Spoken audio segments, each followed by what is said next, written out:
ago. So they're out there. This is a good number on a day that I thought, who is going to be here? Excuse me. I've gone to an allergist about this. I saw the allergist this week. And so I'm on some new medication, which I couldn't take this morning because I had another medication. I had some time between it. So y'all are getting me without the allergy medicine this morning. So we've got all these people to pray for. You know, George. We've got Dennis. I'm grateful that Kafia's back safe and sound. I just don't. What an adventure she's had. She's very red. Peru. That's from Peru? That's from, this is baby alpaca. So some baby alpaca gave its fur for me. What a sacrifice. She did have a wonderful adventure in Peru with that class, but she was ready to get home on Saturday. I'm so proud of her jumping in that water and all that kind of stuff. Oh, if you're not, they were in Lima. And if you're not a Facebook friend with hers, what she did was one of the, she and another faculty supervise, it's a business class, study abroad business class for the week. So they do stuff before they go, then have to submit stuff when they get back. So one of the adventures they went on was, excuse me, I'm so sorry. A boat took them out to this island off the coast of Peru, Lima, and they swam with baby seals. But you had to put on a wetsuit because the Pacific, even though it's summer down there, must have been frigid, and they were not right on the beach. They were, and and she said, "Mama," then we had to swim all the way back to the boat, and she said, and they had on life things. She's a good swimmer. She said, "I was exhausted," and she said, "I was freezing," and they told her the little babies, the seals might nip on their toes. So she kept her feet pulled up in some way so they're not having feasting on her toes. But and she saw pre-Incan ruins. That she loves all that history, archaeology, all that stuff. But the people were lovely. She said she felt safer down there in some of the neighborhoods in Lima than she would feel here. There were families out walking, and so it was a really good trip. But if you look at her this morning, she's absolutely wiped out. It was like, let me put on my clothes and come to church. That's about all you're getting out of me. So I'm grateful she's back. I've got, continue to pray for my friend who's dealing with cancer. That the radiation and chemo will be effective, and it'll take care of it. Any other things we need to? Does Fred have eye surgery? Fred's going to be having he's going to have cataract surgery, which he's had 1 year ago. Now the other one's ready. He has blurriness in one eye of the other eye, and evidently some, quote, trash has collected behind the lens from the cataract surgery. And so they'll go in, have to evidently clean that out. But if you want to be really sure they do a super job getting rid of a cataract, now they've got robotic things. But insurance, at least Medicare insurance, will not pay extra for him to have the robot doing the surgery. And so he called, he said, "So you think I should pay extra? They say it's more accurate and better." I said, "Well, how much is it?" He said, "It's $1,500 to use a robot." I said, "Well, they say it's a better outcome." He said, "Yeah." I said, "Then sign us up. You're going to use a robot." Because you only have two eyes. I didn't use the robot. You didn't use, how'd you turn out? Perfect. They actually put lenses in, like I have one lens for far away and this lens close up for reading. So I don't need glasses. Uh-oh. So it may be $1,500. So, like if I'm looking like right now, this Unnecessary. one is a little blurry distance, but your brain kind of Your brain adjusts for it. So one okay without the robot. Okay. So let's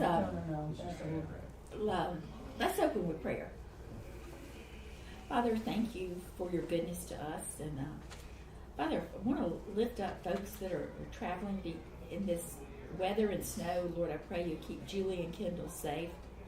Lord, we don't know if George is out this morning, Father, taking care of someone's heating system. So we ask safety as he travels and whatever he is doing. Father, you have blessed us so much this week. Lord, I just give you thanks that Thea's back from Peru, and it was a great trip.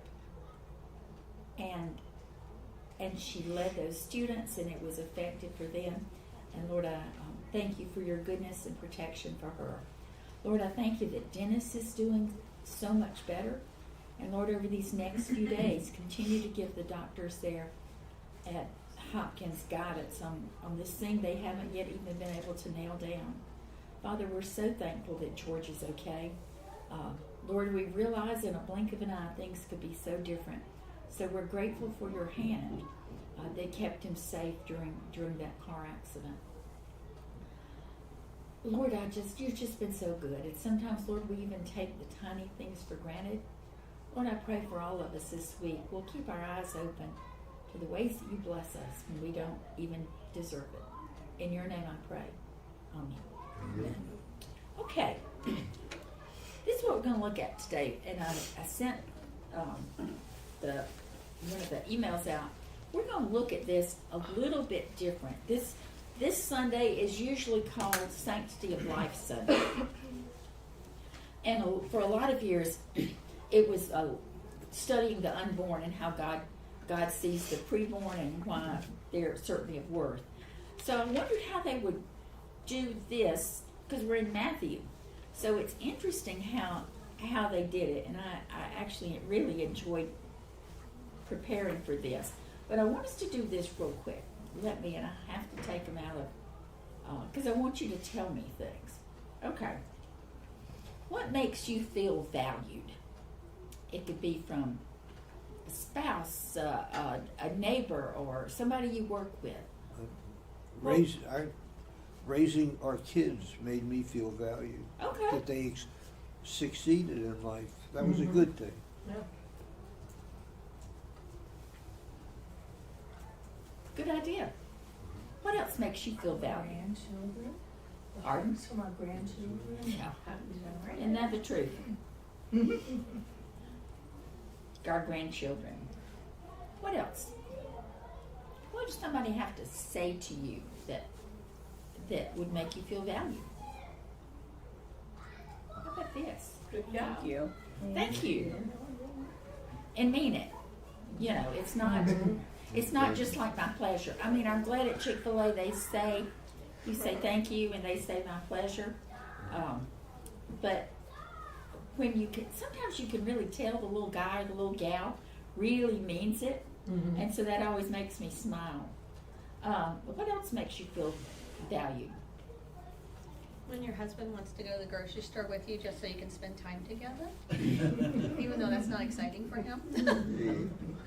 Yeah. Spend time with you. How about that? Husband wants to do stuff with spouse.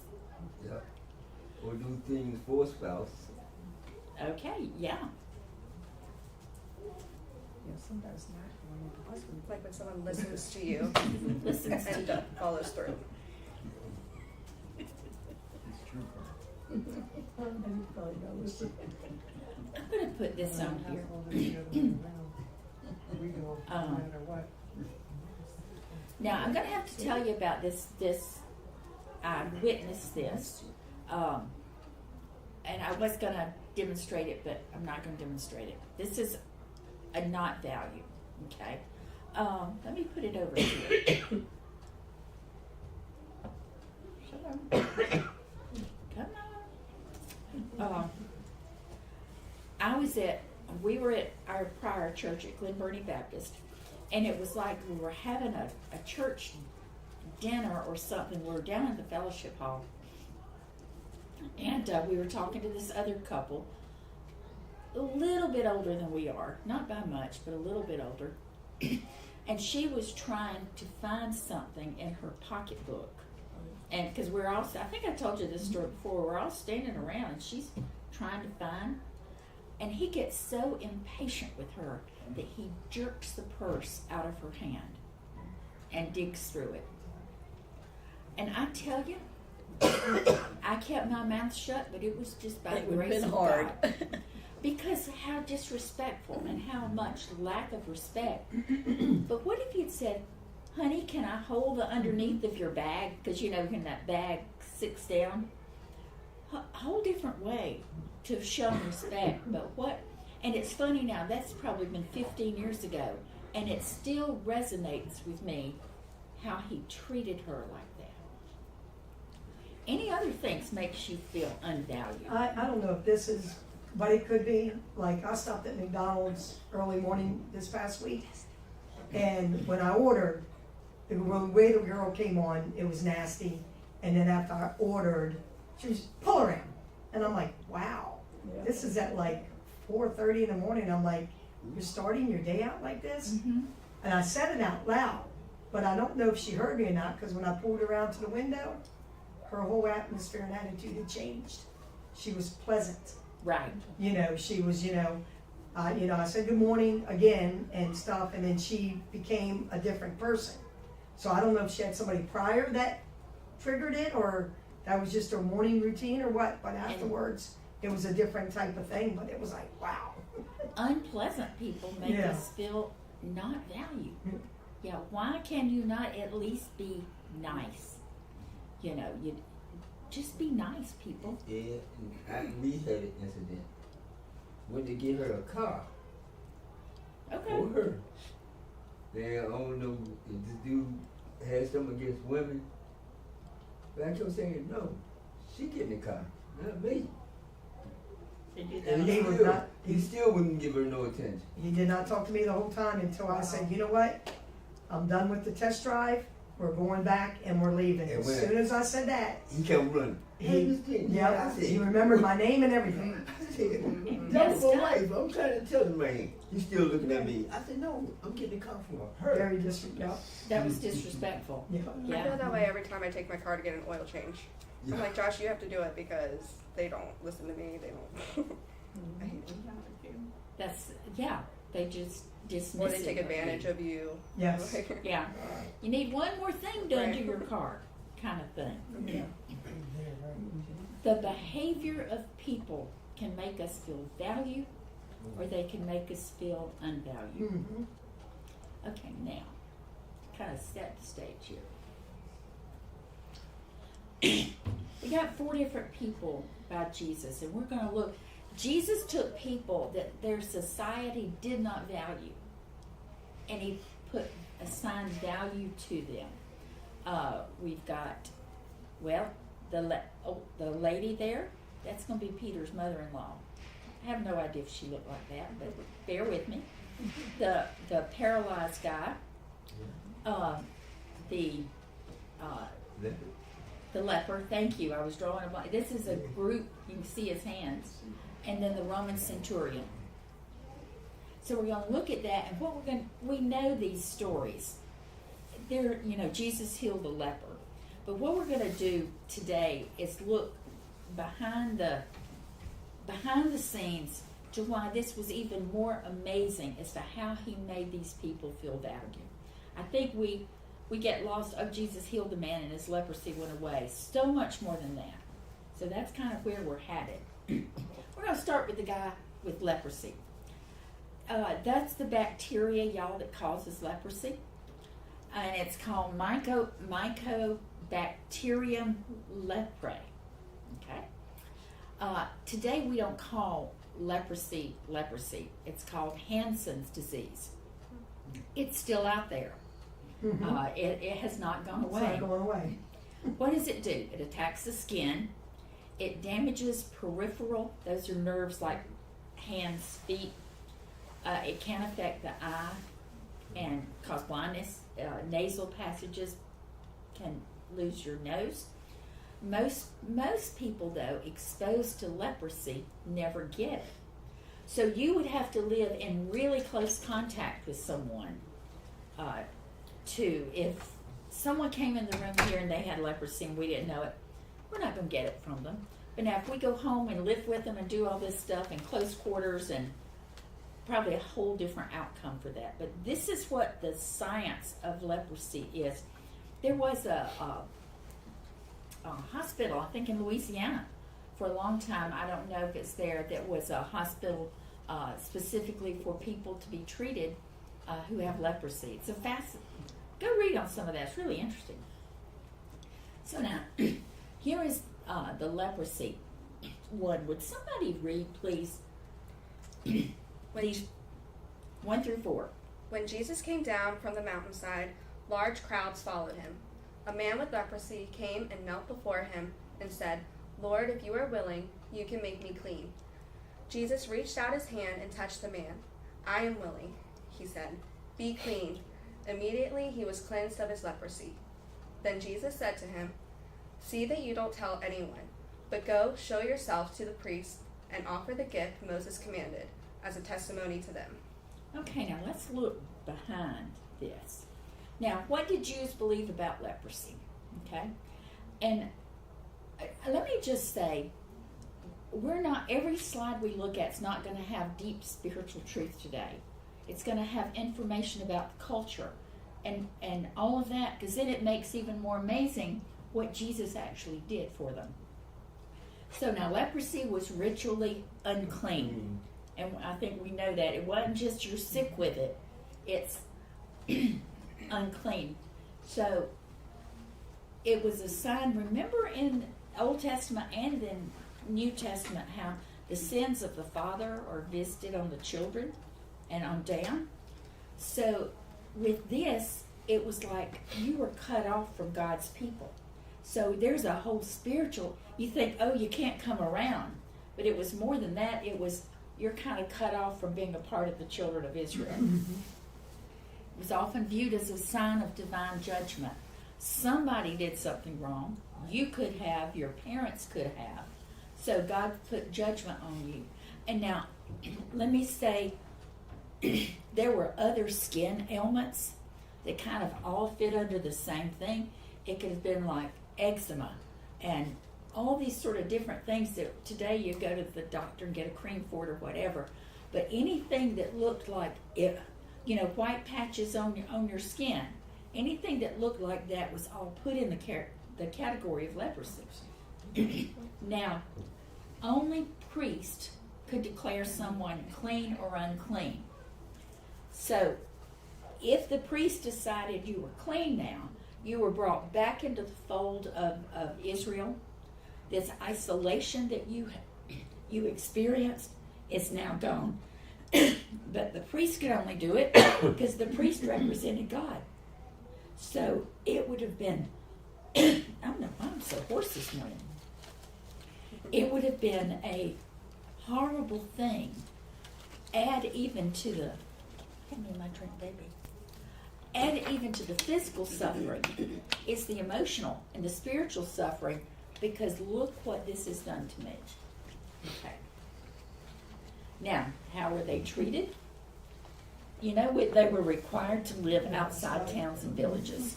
You just couldn't live within. They could not go to the temple for worship. They could not be a part of community life. Do you see how they're getting more and more isolated? It's like COVID. It was like COVID. Good point. But nobody forced you to take a shot. They were forced to wear torn clothes and cry unclean. So if for some reason you had to go into the market or do something, you had to say as you were going, unclean, unclean, so that other Jews would stay away from you. Yep. Excuse me, how this little kid had chicken pox? What they say? Oh, If it was a skin thing, could be clean, could be deemed unclean, because their medical knowledge was so limited. Yep. So physical contact was forbidden. There was this experiment, horrible experiment with it. It was done, 50s or 60s, and the experiment was looking at the impact of physical touch, except physical touch on babies. So they had these, abandoned babies or orphan little babies, and they set up this experiment where there were two categories. One category, and it was horrible, one category the baby would be fed and held and treated with love and kindness. The other category, the only contact was fed, diaper change, minimal physical contact with those babies.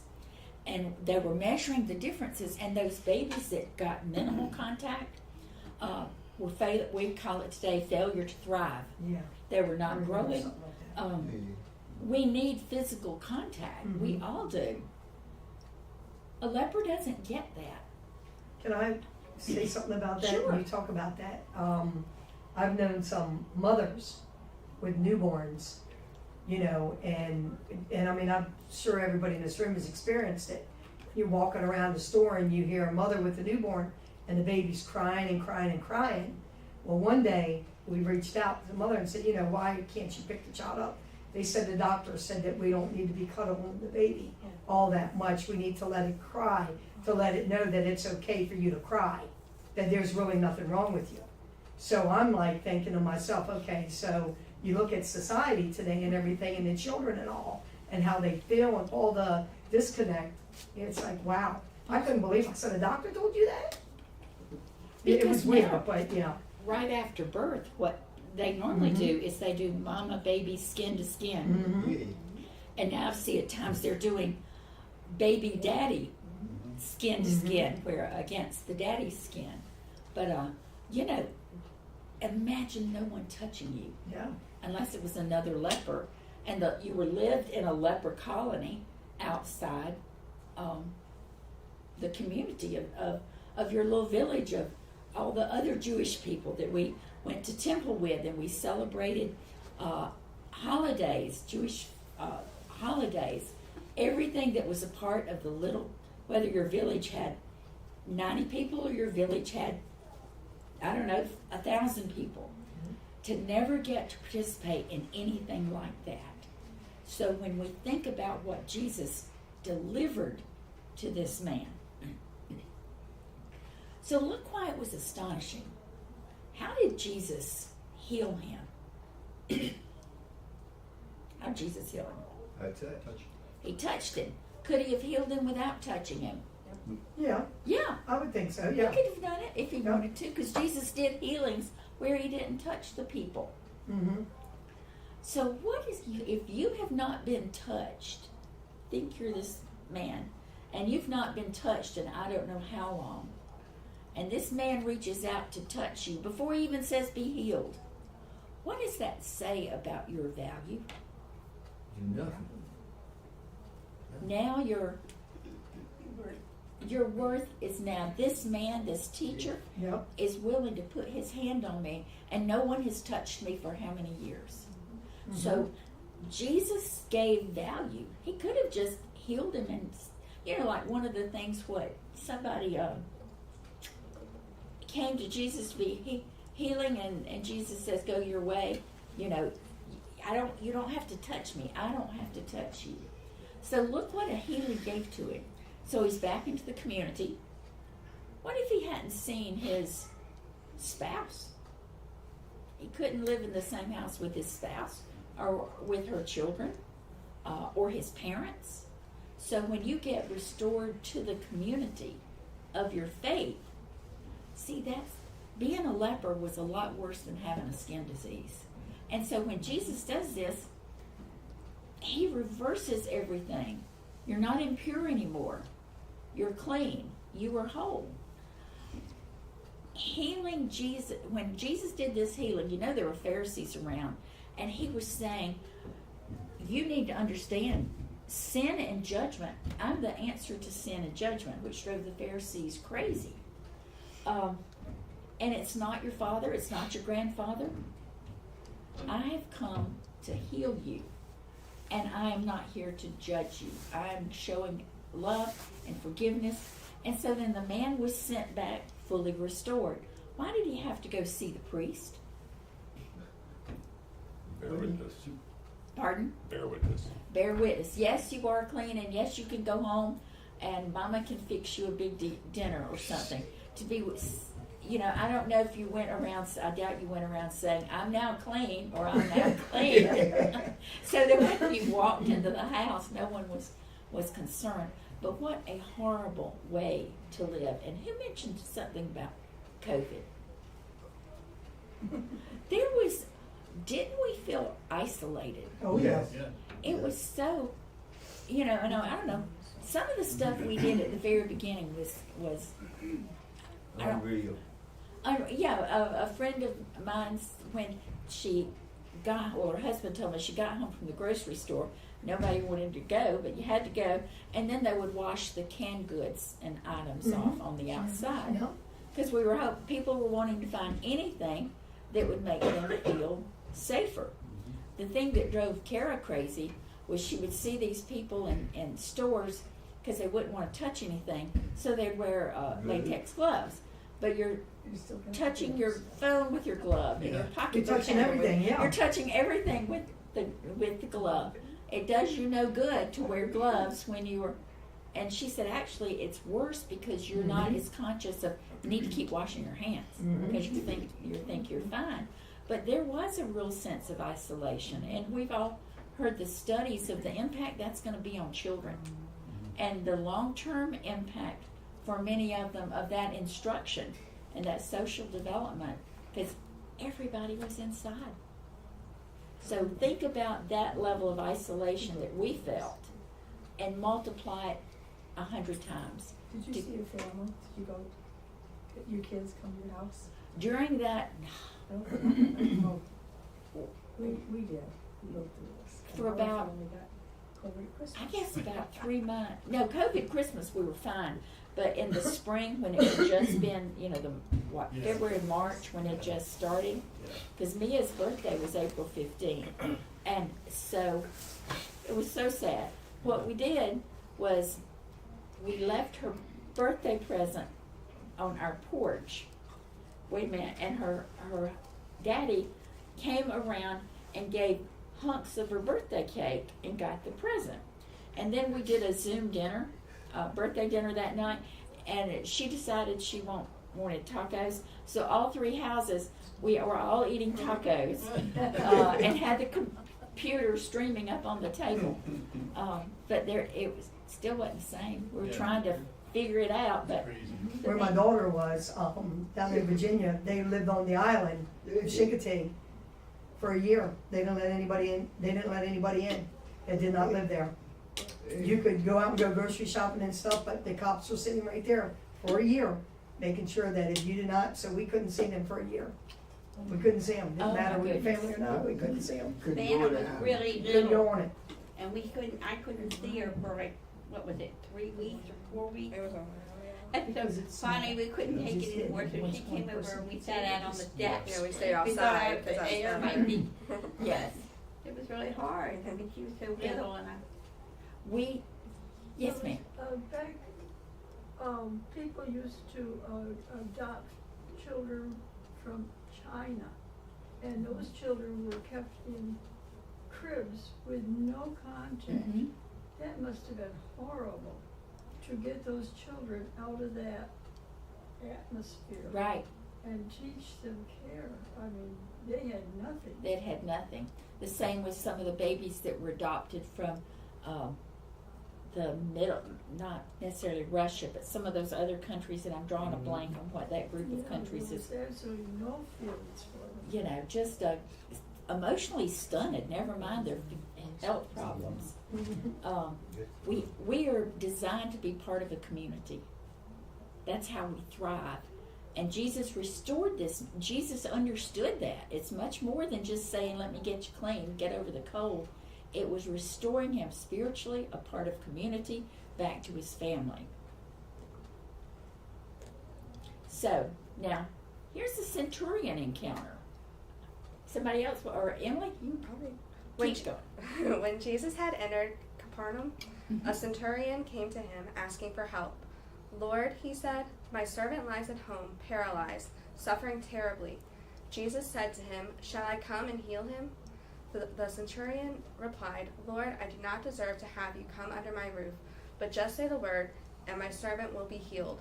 For I myself am a man under authority, with soldiers under me. I tell this one, go, and he goes, and that one, come, and he comes. I say to my servant, do this, and he does it. When Jesus heard this, he was amazed, and said to those following him, truly I tell you, I have not found anyone in Israel with such great faith. That actually was the clip I showed last Sunday on that. But let's take that apart and see why it was on you. So, what was expected? The Romans were the oppressors. And remember, that was part of the thing. The Jewish people were praying for a Messiah that would destroy the Romans and kick them out. So, that centurion comes with military authority. But he approaches Jesus with humility. Yeah. Okay, to be willing to lower himself to come with that. Now, how many of you have ever worked, whether in the military, in some sort of situation, where you have had to supervise someone? A good number of them. You had to, and you expected that whoever you're supervising responds to what you ask them to do. This is a Roman, and he gives the example. I tell these soldiers to come, they come. I tell these soldiers to go, and they go. Now, in that culture, that kind of authority, if they didn't follow it, it had real life and death implications. Yep. But for a man in power to come before Jesus and to kneel down says something about how he sees that servant. How does he see the servant? As family. Someone As family. special to him. And he says he's suffering greatly. So I'm willing, I'm in charge. If anybody in here particularly love being in charge? Not really. Not anymore. It's not fun. Who's the boss? I say to my Yeah. children It every depends day, on what's going on. Mimi's the boss. That's Mimi's right, don't yeah, forget. at home with those That's true. grandkids, you were in charge. It is funny. I like to be in charge. Yes, she does. Well, let's go back to Adam and Eve. Yeah, and that is true. We go to these conferences or things and they'll divide you up into small groups, and they have you an assignment, and they say the group has to pick their own leader. And everybody's kind of eyeing each other, and I'll give it about 10 seconds and just say, I'll be in charge. I get it. Because I don't want them sitting and trying to figure out who's going to be in charge. We got an assignment. We got to get this That's done. right. I'm like that. Huh? I'm like that. Are you like, but if we were in the same group, Oh, no. but we know each other, so it'd be okay. We would be co-leaders. Look at this man. How much is his belief in Jesus? Where is he right now? Think of on the kind of the spiritual road that he's on. Where would you say he is? Pretty top if he's gonna just say, he told him, I know you can heal him from here. Yeah, because he has grown in his faith to the point where he acknowledges that Jesus is the Messiah and who can heal. But he was Roman, and I thought There you they go. didn't. I thought they didn't. But he went to Jesus. That's Exactly. why Jesus Christ said, "Let me show you something." Right? Because he said, "I heard about you. I know about you." And he's willing to subjugate himself to Jesus, because that man knew he was military commander or of that area. He knew that these Jews don't want to fool with me. These Jews think I'm unclean. They don't even want me in their house, because then they won't feed me because they can't eat with me. So there's so many potential for Jesus to have rejected this man. Yeah. So it took a lot of courage for this Roman centurion to go and ask. And Jesus says, we're going to fix this. So what was the driver that made, I'm not asking that right. What did Jesus admire about the Roman centurion that prompted him to heal his servant?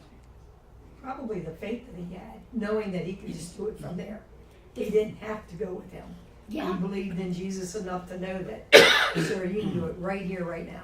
This is the level of faith of this man is unreal. and he's not a Jewish follower.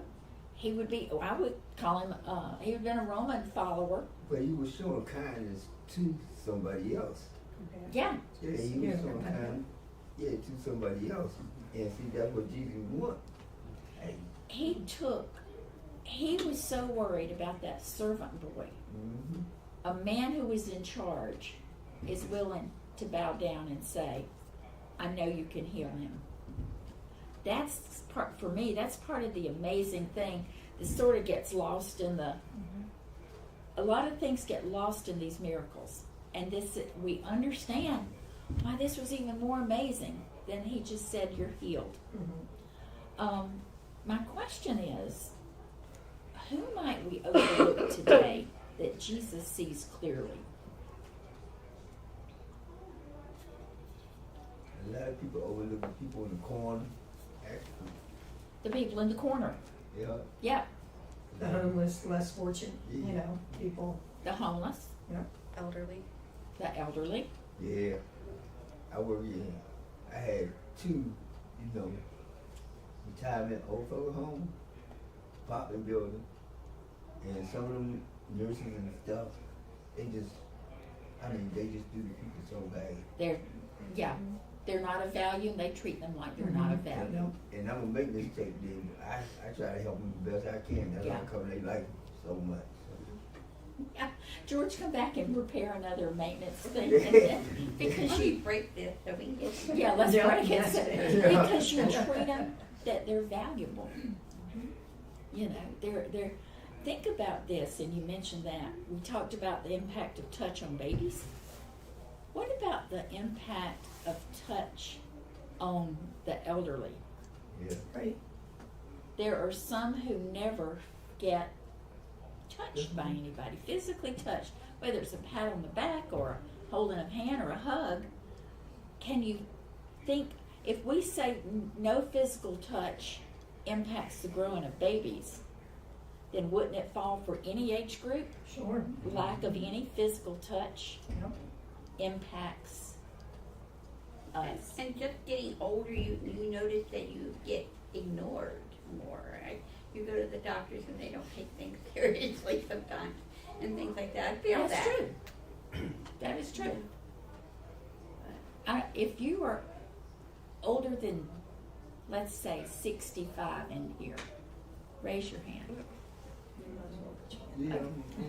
1, 2, 3, You're 4, almost there. 5, 6, 7. Okay, so there's about 7, and we have seen that. Every time my mom went to the doctor or went to the hospital, I went with her. Number one, because she had annoyed the doctor to death. You knew my mama, Wendy. Yes, I did. But I knew that somebody had to go and advocate for her. And then explain what the doctor said so she could understand it. And she was at one of her times in the hospital with heart stuff. All I did was go down the hall to get me something to eat. And that amount of time, the doctor came in, talked to her. I even had put a sign over the bed. Please make sure I'm in the, I forget how I worded it. And I go back in, and Mom says, Tracy, the doctor's been in. And I said, what'd he say? She said, I didn't understand what he said. So he was sitting out at the desk, and I said, can you please come and tell me what you said to my mom? He said, well, I've already said it. Well, say it again. I thought, that is the wrong thing to say to me. Yes. I said, I understand that, but I need you to tell me right now. Right. I need you to tell And me. so he did. And then I contacted the managing partner of that practice and ratted him out. Yeah, that's what you're supposed to do. Yeah. Yeah. Because, I mean, she was clearly struggling with being clear in her memory. And so she wasn't valued at all. It's easy to overlook people. The person in the corner of the room, both literally and kind of symbolically, to overlook them. Now, the woman in healing. When Jesus came into Peter's house, he saw Peter's mother-in-law lying in bed with a fever. He touched her hand, and the fever left her, and she got up and began to wait on him.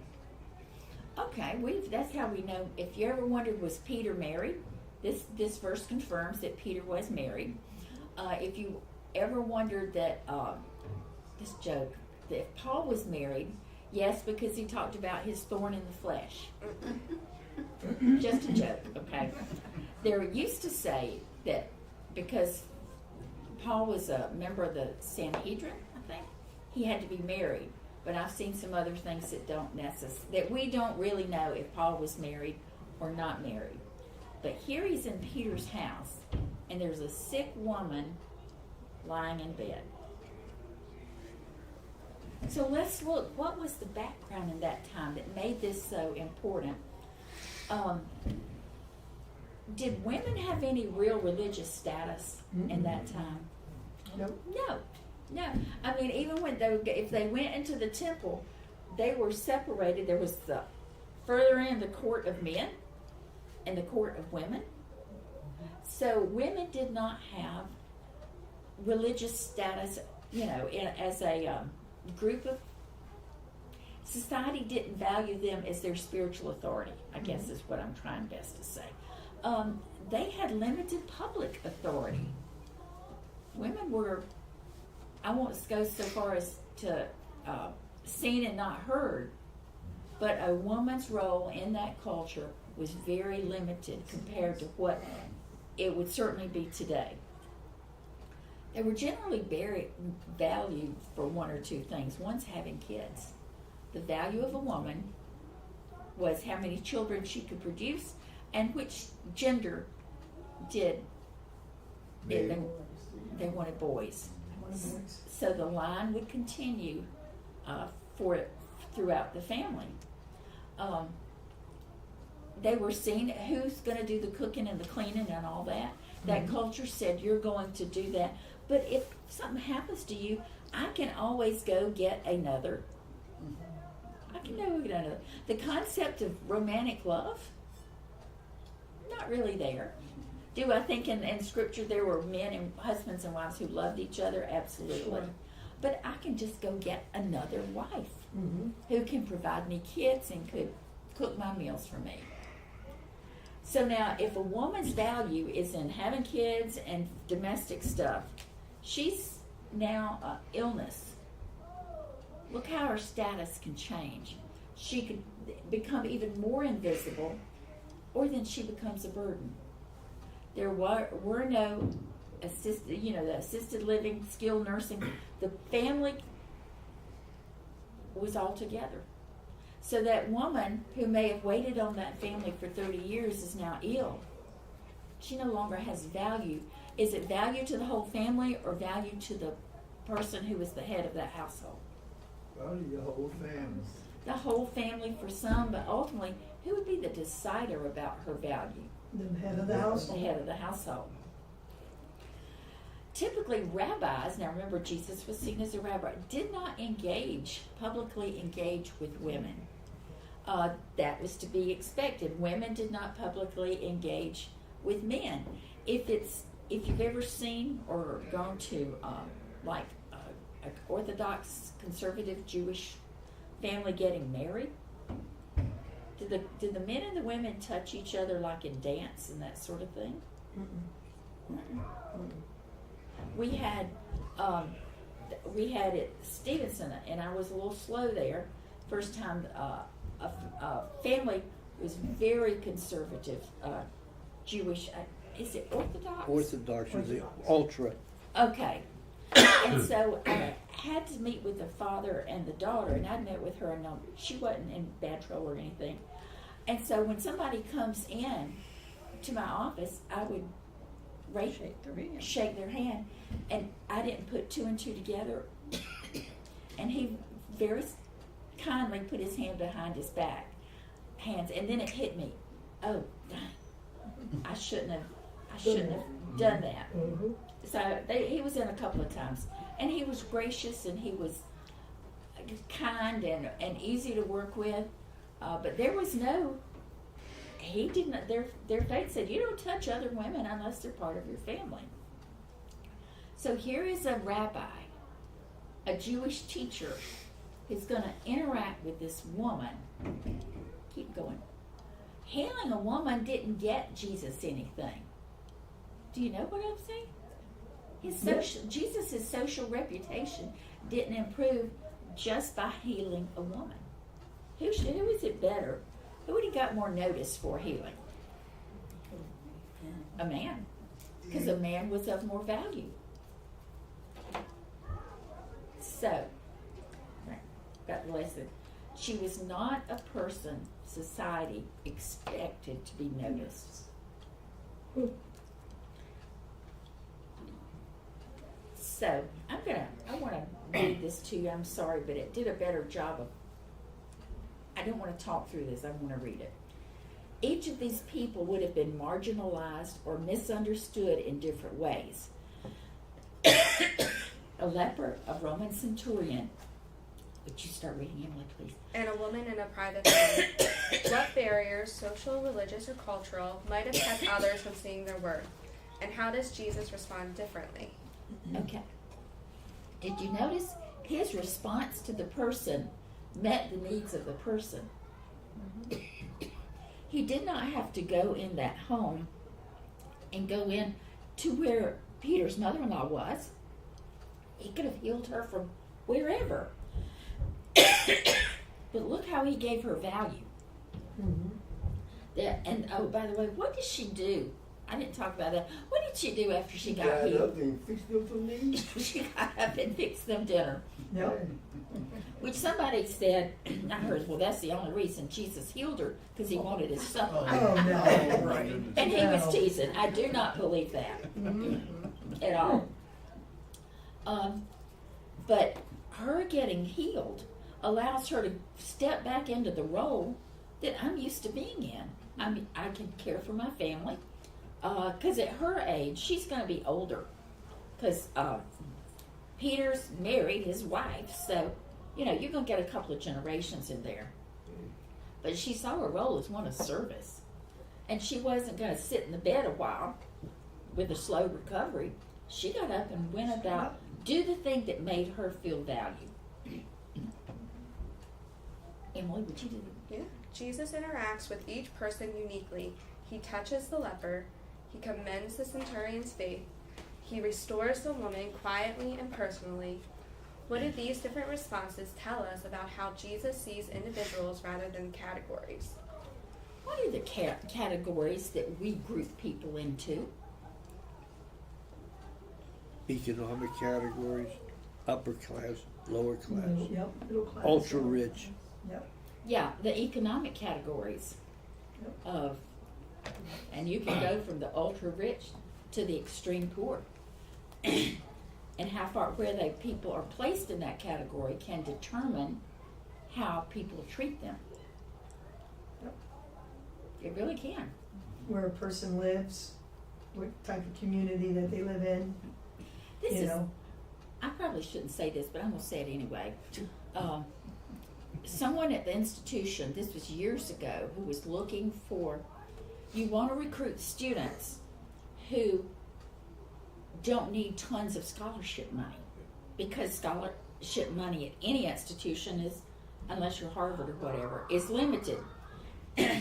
So you can go out, admissions offices all over the country, they can go out and pull by zip code, names, addresses, all that, and it's all, electronic. He focused on zip codes that were considered more wealthy in that zip code, Yep. Yes. because I can recruit these students that won't cost the institution as much, so I've got more money to recruit students who are going to really need it. But yeah, you're put into categories based on your money. Now, how else do we put people I in don't categories? think it is now, but race was a big thing way back. Right. I would still say, and George, not to pick on Go ahead. our dear black person in our group, do you think race, how far have we come, do you think, in being, our society treating all people as of value? I want to tell you like this. We lived in PG County. Yeah. It was bad. We moved to Anne Arundel County, and it's been wonderful. Yeah. People treat us as a couple, Really? not as two different type of people. When we lived in PG County, It was rough. it was rough. We would be looked at as disrespectful, you know, here's a Because white you're woman in- taking in our racial- black men, you know, or vice versa, you know, and stuff like that. And it was just Yeah. like, listen, I'm not into all that. It's sad. When we moved Yeah. here, it was different. It was different. We really felt we actually felt the love of the community where we live, our neighbors, Yeah. everything have accepted us, you know, it's just been wonderful. That is fascinating to think that But, a And we've been difference here by for 9 county. years, 9 years. and it changed it. I've been working. And it's changing, yeah. I've been in the military and everything, but I've been working for a long time. It changed a lot. Especially, I used to go to South Carolina. And you know how South Carolina I was. sure do. And you know, but now it's not. It's changed It's too. changing. It's changing. coasting. Mm-hmm.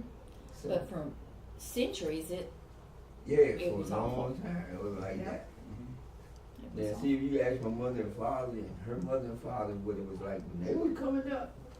Yeah, there's a whole different story. Now, his parents were different than mine. Right. My parents did not see the interracial. They did not. They didn't agree with it. They didn't want it. They didn't care for it. Right. But his parents, they didn't care. As long as their children were happy, they taught their children to see the heart of a person and not the color of a person. And it's funny because I'm going to share this too, because this never made any sense to me. We lived over in Landover. I moved to Landover when I was 3 years old. Lived there all my life. Well, when the first colored person moved in, all the white people, and I'm going to say it like this, scattered. That's how we seen it back then. Mm-hmm. And then the black families moved in. They But we never moved. They never left. But my dad was a very prejudiced man. Oh, And I wow. never could understand that. Very prejudiced man. So when George and I got together, we changed his heart because we took care of him. But him And and he remembered my husband all the way up to the day he died. but his You know, it's your crazy. father and my father used to meet at Yeah, they 7. used to meet at 7-Eleven every morning And we were young. We and have a You didn't know, conversation. yeah. Yeah. And they be at 7-Eleven every morning, same time, until when my father found out I was married. He said, "I know her." Yeah, and his dad would always stop every day when I was outside and would talk to me and ask me, is anybody bothering you? Are you being good? You better not get in any trouble without, you know, if anybody bothers you, you come let me know. His father was just that type of man, yeah, so it was really weird, but yeah, that's how it was. So, yeah. I was in the early '80s. I was principal at this private Christian liberal school. So there would be chapel every week, and I'd do the chapel at the high school, the 7 through 12. And I don't remember how it came up, but one of the students said, "Now this is deep south, tiny little southern town, okay? That says it all. You know why the school was started? Huh? That school was started because in a lot of little private schools across South Carolina and the South, when integration with public schools happened, Yeah. then white families said, and started their own, everybody started a little community, started a little private school. Not all private schools were created for that reason, but in the Yeah. deep South you would find that. So in chapel, I had started, I think I said, I don't know, God loves us all, or I don't mean to be dismissive of God loves us all, okay? But one of the students said, Miss Bolt, my parents said that, and everybody in school is white, my parents said that I should not marry a black person. And I said, why? And she said, well, they tell me that says that in the Bible. I said, so let me straighten you out here. The only thing that says in the Bible about who you should marry is you should marry another believer. It says nothing about race. It says nothing about skin color.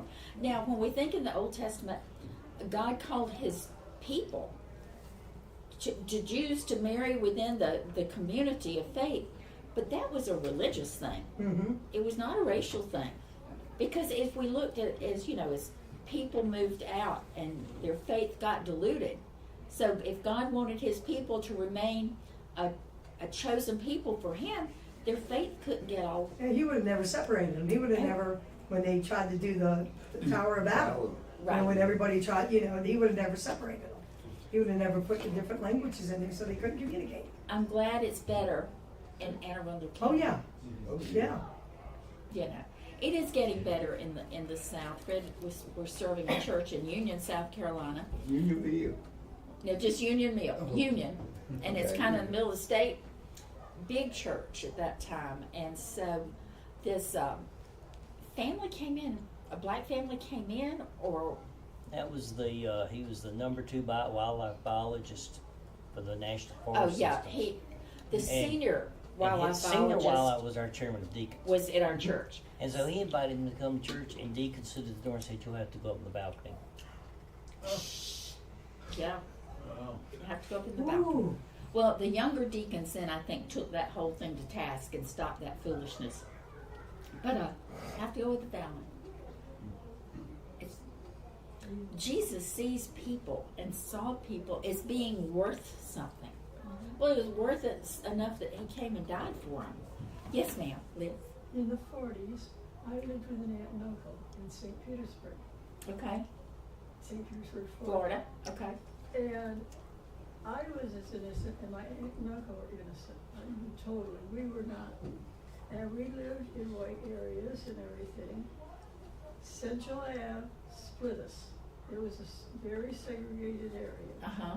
But I was not a segregated person as they were. And there was a lake down there near us, and the black people fished there. And they would go, I guess there was a certain time they were supposed to head back.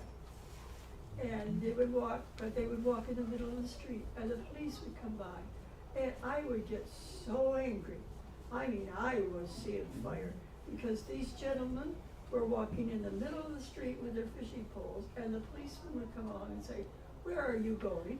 They said, "We're going home because we're done fishing." And I was so mad at those policemen. I mean, I could have gone down there and told them off. But I was afraid of them just as much as I guess the gentlemen were afraid of them. I don't know. Because they were heading home and they were doing nothing they weren't wrong. bothering anybody. Right. Nothing wrong. Right. And I mean, I was just as, if those gentlemen were mad, I'm mad they were because I was mad at them. And then I'd ride this bus. And the bus would be loaded with people, just totally loaded with black and white people. And the black folks would be getting on the bus, the gentlemen and women, and they would trying to get into the back of the bus, and it would be so packed. And I'd be way back in the bus too. I mean, everybody was just packed right in. And the bus driver would stop the bus and tell them to get to the back of the bus. Yeah. And that That would was- make me so mad. I mean, I would get just as mad as the other folks. And I was a young kid then, and it was not 41. And I mean, I'm 87 now, so you can Yeah. figure. Good. But I was a young kid, and I would get just as mad as those, I'm sure those fellows were. Because they were sweating and they had been working all day. Right. And Right. it was so cruel to me. I mean, I just saw red all these times I saw this. And I'm sure that when I was growing up, or when the time of the demonstrations, I'd have been right out there with those guys hollering. Tomorrow we celebrate Martin Luther King. Martin Luther King Day. Oh, yeah, that's right, yeah. Do you know what was the driving force behind how he viewed his role in life and his mission in life? Do you know what it was? It was his faith. Yeah. His faith, you know, when he said that I have a dream, maybe measured by the character, the content of their heart. I've seen some stuff on him, and we watched this. I was at the university, and we were watching this presentation that did his speech. One of his speeches, and I was sitting at a round table, and a faculty member said, "He sounds like one of those old preachers."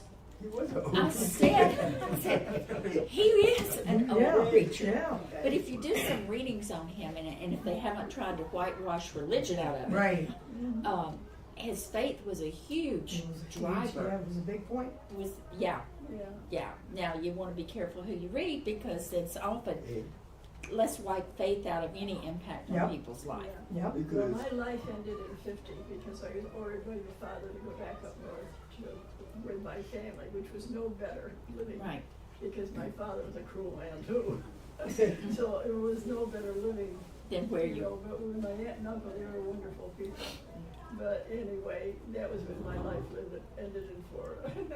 Oh, I've been missing the 5 Yeah. the 5-minute part.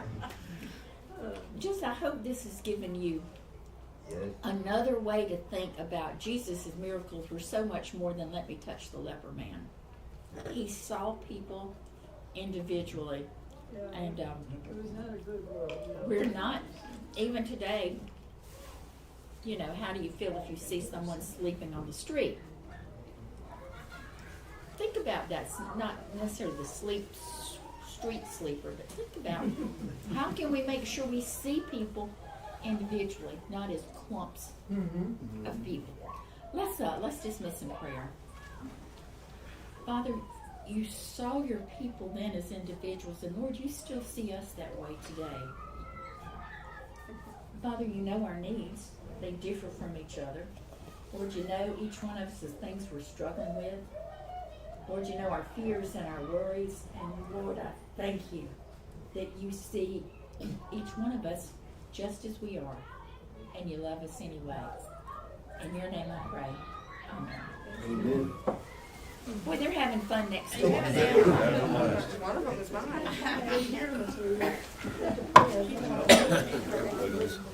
Good to see you. Good to see you. How are you? Fine. Good. Good to see you. Hey, Marshall. Hey, Wendy. Just jump up. Okay, yeah. I'm She's got Jean, surgery this week. All right. Yeah, she's up. Yep, she's up. Okay. some years So, as Jean, so I thought I'm not changing the name. you go to church? Oh, man. Talking to Carrie?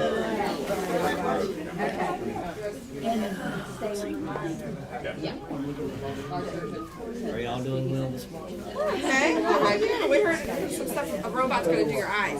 Yeah. Excited? Hey, the foot's going on sabbatical because the eyes are more important than the foot. I guess you need to see. I guess I'm gonna have that too. Yeah, she's thinking I she's mean, how got it is. Everything looks a little yellow, and I can't see as well lately, so. Yep, that sounds like that. Okay, y'all take care. This is the accident. That was a car, and then that's him inside the car waiting for the paramedics. Bye, y'all. We won't be here the next Sunday. That's Probably our car. the He two. was turning in this intersection, hitting so hard.